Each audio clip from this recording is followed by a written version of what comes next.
Imagine कीजिए कि आपको हाथ से 500 पेज की एक हिस्टोरिकल मैनस्क्रिप्ट कॉपी करने का काम मिला है। यह मेक श्योर करने के लिए कि आपसे कोई गड़बड़ न हो, आप एक मैसिव हॉल में दुनिया के 500 सबसे फास्ट स्क्राइब्स को बुलाते हैं। स्क्राइब हाई स्पीड पेन और शार्प फोकस के साथ रेडी है।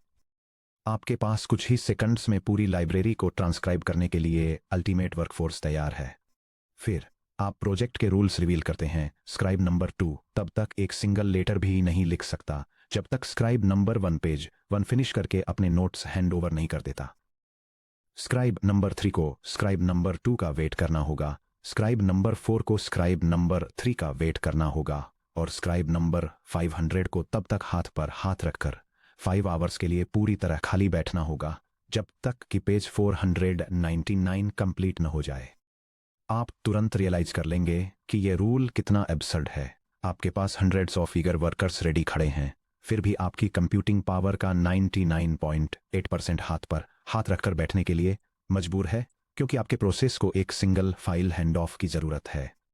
यह सुनने में जितना अनबिलीवेबल लगता है, इसी एग्जैक्ट बॉटलनेक ने आर्टिफिशियल इंटेलिजेंस की पूरी फील्ड को लगभग एक डिकेड तक लॉक करके रखा। पिछले चैप्टर्स में हमने सीक्वेंशियल न्यूरल नेटवर्क का इवोल्यूशन देखा। हमने देखा कि कैसे वैनिला आरएनए ने टेम्पोरल मेमोरी इंट्रोड्यूस की, कैसे एलएलएसटीएम ने लॉन्ग टर्म मेमोरी लॉस को रोकने के लिए गेटेड डुअल ट्रैक हाईवे बनाए, और कैसे जीआरयू ने उन गेट्स को एक लीन और फास्ट मशीन में स्ट्रीमलाइन किया। ये आर्किटेक्चर्स ब्रिलियंट मैथमेटिकल अकॉम्प्लीमेंट्स थे। इन्होंने इनफेमस वैनिशिंग ग्रेडियंट प्रॉब्लम को सॉल्व किया और आर्टिफिशियल इंटेलिजेंस को टेक्स्ट, कोड और ऑडियो के लॉन्ग सीक्वेंसेस में कॉन्टेक्स्ट याद रखने की अपनी पहली ट्रू एबिलिटी दी। फिर भी अपनी तमाम मैथमेटिकल विजार्डरी के बावजूद एलएसटीएम और जीआरयू में एक फंडामेंटल स्ट्रक्चरल फ्लॉ था, एक ऐसा कंप्यूटेशनल स्पीड बम्प जो सीधे उनके डीएनए में बिल्ट इन था। इस सेक्शन में हम एक्सप्लोर करने जा रहे हैं कि रिकरेंट आर्किटेक्चर्स आखिरकार एक इमूवेबल वॉल से क्यों टकराए, कैसे मॉडर्न हार्डवेयर ने उनकी सबसे बड़ी स्ट्रेंथ को एक फेटल वीकनेस में बदल दिया, और क्यों एआई रिसर्चर्स को लार्ज लैंग्वेज मॉडल्स के मॉडर्न एज की शुरुआत करने के लिए रिकरेंट लूप्स को पूरी तरह से थ्रो अवे करने पर मजबूर होना पड़ा। The relay race problem T-1 आपकी डेस्टिनी को क्यों कंट्रोल करता है, यह समझने के लिए कि रिकरेंट नेटवर्क्स परफॉर्मेंस सीलिंग पर क्यों पहुंच जाते हैं, हमें उस कोर लूप को क्लोजली देखना होगा जो हर आरएनएन, एलएसटीएम और जीआरयू सेल को डिफाइन करता है। याद कीजिए कि एक रिकरेंट नेटवर्क किसी सेंटेंस को कैसे रीड करता है, जैसे The T equals 1 right arrow cat T equals 2, right arrow set T equals 3, right arrow on T equals 4, right arrow the T equals 5, right arrow mat T equals 6। इस process का हर step एक strict mathematical dependency को follow करता है। h sub t equals f of x sub t h sub t minus 1। उस equation को ध्यान से देखिए। टाइम स्टेप t पर hidden state vector h sub t को कैलकुलेट करने के लिए नेटवर्क के पास प्रीवियस टाइम स्टेप से hidden state vector h sub t-1 का एक्सेस होना ही चाहिए। The recurrent sequential dependency chain step t equal to 1 x1 the leads to RNN cell leads to hidden state h1। Step t equal to 2 x2 cat leads to RNN cell leads to hidden state h2, जो तब तक start नहीं हो सकता जब तक h1 exist नहीं करता। Step t equal to 3 x3 set leads to RNN cell leads to hidden state h3, जो तब तक स्टार्ट नहीं हो सकता जब तक h2 एग्जिस्ट नहीं करता। Step t equal to 4 x4 on leads to RNN cell leads to hidden state h4, जो तब तक स्टार्ट नहीं हो सकता जब तक h3 एग्जिस्ट नहीं करता। यह स्ट्रक्चरल सेटअप एक unbroken sequential dependency chain create करता है। इसे एक ओलंपिक रिले रेस की तरह सोचिए। रनर नंबर 4 कितना भी फास्ट स्प्रिंट क्यों न कर सके, वे फिजिकली तब तक अपनी जगह पर लॉक्ड रहते हैं जब तक रनर नंबर 3 आकर बैटन को सीधे उनके खुले हाथ में नहीं रख देता। इसी तरह रनर नंबर 3 भी तब तक फ्रोजन रहता है जब तक रनर नंबर 2 बैटन डिलीवर नहीं कर देता। कंप्यूटर साइंस की लैंग्वेज में कहें तो रिकरेंट प्रोसेसिंग इनहेरेंटली सीरियल होती है। स्टेप 2 स्टेप 1 पर डिपेंड करता है, स्टेप 100 स्टेप 99 पर डिपेंड करता है, स्टेप 1000 स्टेप 999 पर डिपेंड करता है। अगर आप 5 वर्ड्स की एक शॉर्ट सीक्वेंस को प्रोसेस कर रहे हैं तो यह सीरियल हैंड ऑफ इतनी तेजी से होता है कि आपका कंप्यूटर बमुश्किल ब्लिंक करता है। लेकिन तब क्या होता है जब आप एक मॉडल को 10,000 वर्ड का लीगल डॉक्यूमेंट, 50,000 लाइन का सॉफ्टवेयर कोड बेस या पर सेकंड 44,100 टाइम्स सैंपल किया गया 3 मिनट का high definition audio clip feed करने की कोशिश करते हैं।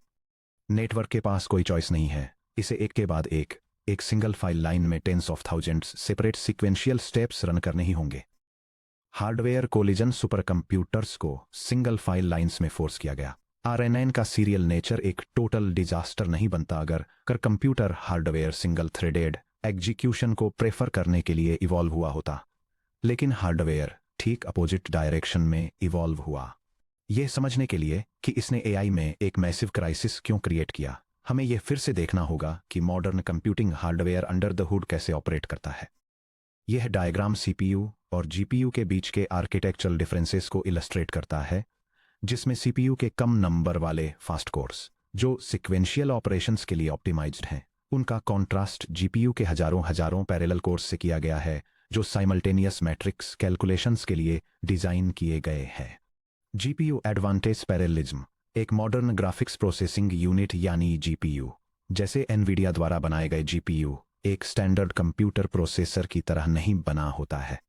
एक सेंट्रल प्रोसेसिंग यूनिट यानी CPU एक मास्टर सर्जन की तरह होता है। इसमें कुछ बेहद पावरफुल कोर्स होते हैं जिन्हें complex step by step instructions को तेजी से एग्जीक्यूट करने के लिए डिजाइन किया जाता है।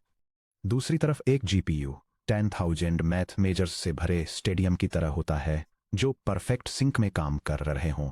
हर इंडिविजुअल कोर कंपैरेटिवली सिंपल होता है, लेकिन उन्हें एक सिंगल क्लॉक साइकिल में एक साथ tens of trillions arithmetic operations perform करने के लिए वायर किया गया होता है।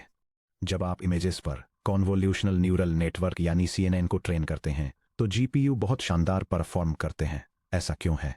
क्योंकि इमेज के टॉप लेफ्ट में पिक्सल 0 को प्रोसेस करना बॉटम राइट के पिक्सल 1080 1920 पर डिपेंड नहीं करता। GPU एक साथ थाउजेंड्स ऑफ पिक्सेल्स को थाउजेंड्स ऑफ कोर्स को दे सकता है। एक ही मैसिव पैरेलल स्वीप में सभी कॉन्वोल्यूशंस को कंप्यूट कर सकता है और ऑपरेशन को तुरंत फिनिश कर सकता है। दी रिकरेंट बॉटलनेक। अब उसी हाई परफॉर्मेंस GPU पर एक LSTM या GRU को रखिए। GPU के पास काम करने के लिए 10,000 प्रोसेसिंग कोर्स रेडी होते हैं। आप GPU को 1000 टोकन्स वाली टेक्स्ट की एक सीक्वेंस देते हैं। GPU एक साथ सभी 10,000 कोर्स को लॉन्च करने की कोशिश करता है, लेकिन RNN का मैथ इसे तुरंत रोक देता है।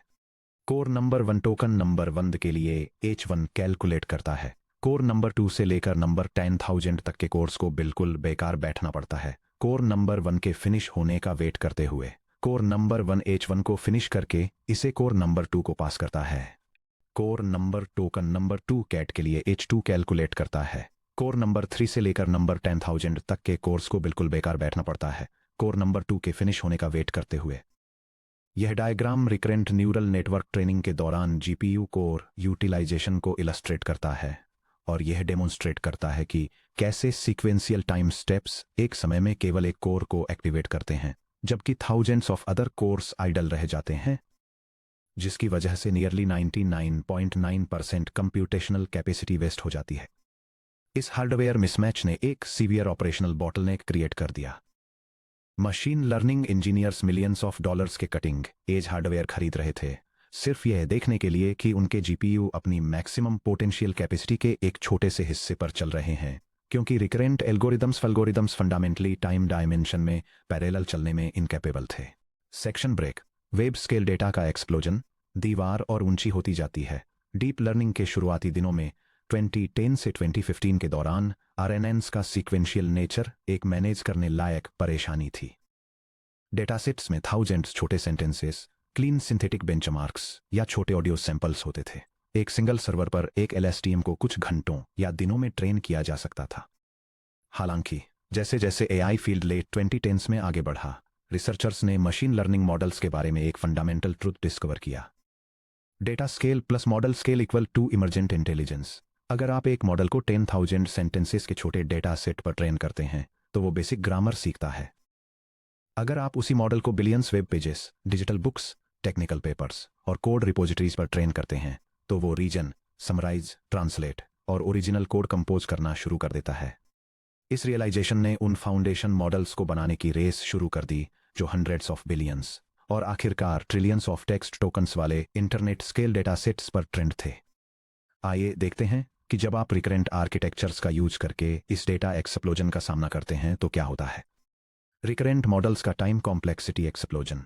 Small data set 1 million tokens में लगभग 2 आवर्स लगते हैं, manageable. Medium data set 100 million tokens में लगभग एज लगते हैं, painful. Large web scrap 10 billion tokens में लगभग 2.5 ईयर्स लगते हैं, unusable. Modern LLM scale 1 trillion tokens में लगभग 250 ईयर्स लगते हैं, मैथमेटिकली इम्पॉसिबल। जब आप अपने नेटवर्क को सीक्वेंस लेंथ्स में पैरेलल नहीं चला सकते तो ट्रेनिंग टाइम्स दिनों से बढ़कर ह्यूमन लाइफ टाइम्स तक पहुंच जाते हैं। बैच साइजेस कंस्ट्रेंड होते हैं, जिससे मॉडल्स एक साथ वेरीड कॉन्टेक्स्ट्स में ब्रॉड स्टैटिस्टिकल रिलेशनशिप्स नहीं बना पाते। कॉन्टेक्स्ट विंडोज लिमिटेड रहती हैं क्योंकि थाउजेंड्स ऑफ स्टेप्स में सिंगल फाइल मेमोरी बनाए रखने से कंप्यूटेशनल ड्रैग और मेमोरी बॉटलनेक्स पैदा होते हैं। एआई कम्युनिटी ने यह महसूस किया कि चाहे एलएसटीएम्स या जीआरयूज में कितने भी गेट्स, मेमोरी ट्रैक्स या मैथमेटिकल ट्रिक्स जोड़ दिए जाएं, रिकरेंट लूप्स कभी भी आर्टिफिशियल इंटेलिजेंस की नेक्स्ट जनरेशन को पावर नहीं दे सकते। इंडस्ट्री को सिर्फ एक थोड़ा इंप्रूव्ड रिकरेंट सेल नहीं चाहिए था, बल्कि इसे एक कंप्लीटली नया कंप्यूटेशनल पैराडाइम चाहिए था। Section break. The bold dream, क्या हो अगर हम सब कुछ एक साथ प्रोसेस करें। 2017 में गूगल के रिसर्चर्स की एक टीम ने एक रेडिकल इंजीनियरिंग क्वेश्चन पूछा। क्या हो अगर हम रिकरेंट लूप्स को पूरी तरह से छोड़ दें? क्या हो अगर हम hidden state updates h sub t - 1 leads to h sub t को बाहर फेंक दें, रिले रेस को खत्म कर दें और एक एंटायर डॉक्यूमेंट को एक साथ पैरेलल में न्यूरल नेटवर्क में फीड कर दें? इमेजिन कीजिए कि यह architectural shift side by side कैसी दिखती है। Recurrent paradigm versus parallel matricial paradigm. Old recurrent paradigm, serial hand off. Step 1 input the leads to compute h1। Step 2 input cat leads to compute h2. Step 3 input sat leads to compute h3. Total time equal to 3 sequential steps. New parallel paradigm, matrix superhighway. Single matrix operation, time step t equal to 0. Matrix containing x1 the, x2 cat, and x3 set. Leads, mesh to massive parallel matrix operation, leads to output matrix. Total time equal to 1 single parallel pass across all 10,000 GPU cores. अगर आप एक massive matrix multiplication में एक साथ पूरे sequence को process करते हैं तो जीपीयू यूटिलाइजेशन 100% कैपेसिटी पर पहुंच जाता है। Thousands of GPU course act उसी इंस्टेंट पर थाउजेंड्स ऑफ वर्ड्स को प्रोसेस करते हैं। ट्रेनिंग टाइम ड्रामेटिकली कम हो जाता है। ट्रेनिंग रन्स जिनमें पहले महीनों लगते थे, वे दिनों या घंटों में कंप्लीट हो सकते हैं। टाइम के साथ होने वाले वैनिशिंग ग्रेडियंट्स हमेशा के लिए गायब हो जाते हैं, क्योंकि थाउजेंड्स ऑफ स्टेप्स तक पीछे फैली रिकरेंट मल्टीप्लिकेशंस की कोई लंबी सीक्वेंस नहीं होती। सिग्नल्स बिना डिके हुए सीधे पूरे इनपुट मैट्रिक्स में फ्लो करते हैं। ये अल्टीमेट सिल्वर बुलेट जैसा लगता है, लेकिन सिक्वेंशियल प्रोसेसिंग को डिस्कार्ड करने से एक मेजर टेक्निकल चैलेंज खड़ा होता है। Section break. The shocking dilemma, the lost sense of order. यह समझने के लिए कि रिकरेंट लूप्स को खत्म करने से इतनी बड़ी पहेली क्यों खड़ी हुई, हमें यह सोचना होगा कि लैंग्वेज असल में काम कैसे करती है। लैंग्वेज सिर्फ अनऑर्डर्ड बैग ऑफ वर्ड्स नहीं है, वर्ड ऑर्डर का भी मीनिंग होता है। इन 2 सेंटेंसेस पर ध्यान दीजिए। The dog bit the man bit the dog. दोनों सेंटेंसेस में वर्ड्स का एग्जैक्ट सेम सेट है, the dog bit the man. हालांकि इनके मीनिंग्स पूरी तरह से अलग हैं। एक रिकरेंट नेटवर्क में मॉडल नेचुरली वर्ड ऑर्डर को समझ जाता है, क्योंकि हर वर्ड सेल में कब अराइव होता है। RNN processing order for sentence 1 step 1 the leads to step 2 dog leads to step 3 bit leads to step 4 the leads to step 5 man RNN processing order for sentence 2 step 1 the leads to step 2 man leads to step 3 bit leads to step 4 the leads to 5 dog। Network को यह explicitly बताने की जरूरत नहीं है कि sentence 1 में dog man से पहले आया था। ऑर्डर सीधे अराइवल टाइम्स में बेक्ड होता है, t equal to 2 versus t equal to 5। Time खुद स्पेशल कॉन्टेक्स्ट प्रोवाइड करता है। What happens when you go fully parallel?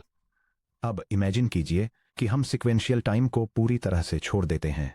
हम सभी 5 वर्ड्स को लेते हैं और अपने पैरेलल नेटवर्क को एग्जैक्ट उसी इंस्टेंट पर देने के लिए उन्हें एक सिंगल इनपुट मैट्रिक्स में स्टैक कर देते हैं। Bold x equals column vector with entries the dog bit the man. अगर नेटवर्क टाइम स्टेप्स के किसी डायरेक्ट कॉन्सेप्ट के बिना इस मैट्रिक्स की हर रो को एक साथ प्रोसेस करता है, तो इसे कैसे पता चलता है कि कौन सा वर्ड पहले आया था। एक प्योरली पैरेलल सिस्टम के लिए sentence 1 the dog bit the man और sentence two the man bit dog बिल्कुल सेम डेटा वेक्टर्स के कलेक्शन जैसे लगते हैं। ये डायग्राम मशीन लर्निंग आर्किटेक्चर्स में पैरेलल ऑर्डर डिलेमा को आउटलाइन करता है, जहां सीक्वेंस को सीक्वेंसली प्रोसेस करने वाले रिकरेंट नेटवर्क और हाई स्पीड पर एक साथ टोकन्स कंप्यूट करने वाले पैरेलल नेटवर्क के बीच कंट्रास्ट दिखाया गया है, जो सीक्वेंस ऑर्डर खो देते हैं। और यह पैरेलल प्रोसेसिंग में पोजिशनल कॉन्टेक्स्ट को प्रिजर्व करने की कोर चैलेंज को हाईलाइट करता है। 2017 में आर्टिफिशियल इंटेलिजेंस रिसर्चर्स के सामने यही मेन डिलेमा था। अगर आप रिकरेंट लूप को बनाए रखते हैं तो आप नेचुरल वर्ड ऑर्डर और लॉन्ग रेंज मेमोरी लॉजिक को बनाए रखते हैं, लेकिन आपका कोड बहुत स्लो हो जाता है और मॉडर्न बिग डेटा के हिसाब से स्केल नहीं कर पाता। अगर आप रिकरेंट लूप को हटा देते हैं तो आपका नेटवर्क मॉडर्न जीपीयूज पर बिजली की स्पीड से चलता है, लेकिन यह सीक्वेंस ऑर्डर को नहीं देख पाता और यह समझने में स्ट्रगल करता है कि एक सेंटेंस में वर्ड्स आपस में कैसे कनेक्ट होते हैं। Comparison breakdown sequential recurrence versus parallel matrix processing. Deep learning इस बड़े टर्निंग पॉइंट पर कैसे पहुंची, इसे समराइज करने के लिए आइए ट्रेडिशनल रिकरेंट अप्रोच और पैरेलल प्रोसेसिंग विजन को एक साथ कंपेयर करते हैं। Summary comparison recurrent versus parallel architectures. Feature या dimension processing mechanism. Recurrent architecture RNN LSTM या GRU sequential step by step T equals 1 to T। Parallel matrix architecture simultaneous all tokens 8T equals 0। Feature या dimension GPU hardware fit.